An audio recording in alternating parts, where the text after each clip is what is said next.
तारकं सदा विमुक्तिसाधकं कलाधरावतंसकं विलासि लोकरक्षकम्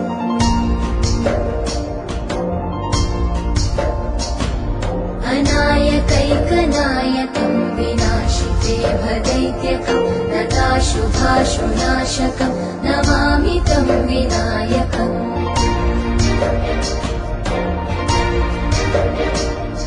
न तेतरातिभीकरं नवोदितार्थभास्वरं न मत्सुरादिनिर्जरं न ताधिकापदुद्धरम्